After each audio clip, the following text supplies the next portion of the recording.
Et quand je suis arrivé à la brigade de gendarmerie ici, à Douala, à l'ancienne gare qui a été rasée, dans le gars qui t'ouvre la porte, il est boulot. Les gars qui font les enquêtes, ils sont boulot. Je le sais parce que je parle leur langue. Tout à fait.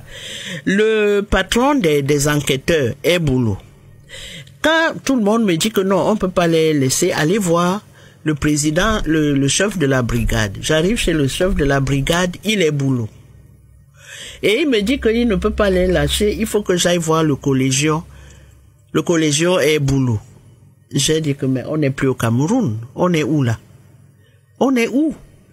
Où dans une administration, toute la chaîne, la hiérarchie, c'est les gens d'une même région et qui parlent la langue du président. Donc, qui a fait ça? Ce sont eux.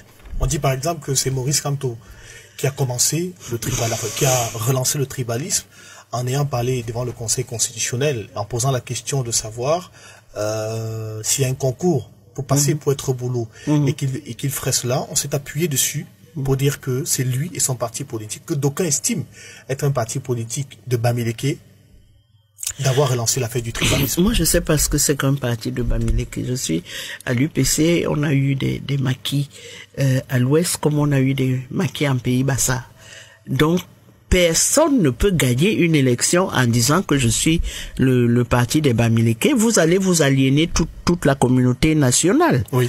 Donc, s'il l'a fait, c'est un peu maladroit. Maintenant, il y a... Kamto n'est pas un homme politique, hein. C'est pas par hasard qu'il n'a pas fait les plateaux, il n'a pas fait des débats, des choses comme ça. Donc, il y a des maladresses qu'on ne peut pas, qu'on peut éviter.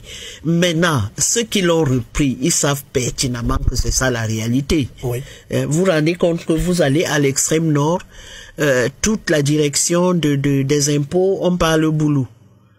Vous allez à la CNPS, à Garoua, tout le monde parle boulot.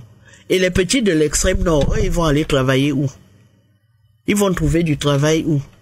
Ils sont obligés de descendre à Douala pour être des gardiens de nuit avec des licences en poche.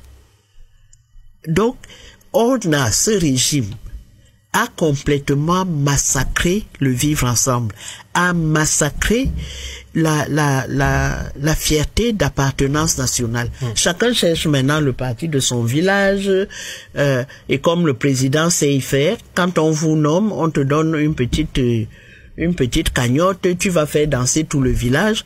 Je vais terminer par un exemple d'un ministre. Oui, allez-y. Le ministre, là, on se retrouve à un cocktail, et puis, bon, moi je me méfie, je parle pas beaucoup, et puis il vient me voir et me dit, arrête, tu sais, on est conscient qu'on fait du mal à notre pays.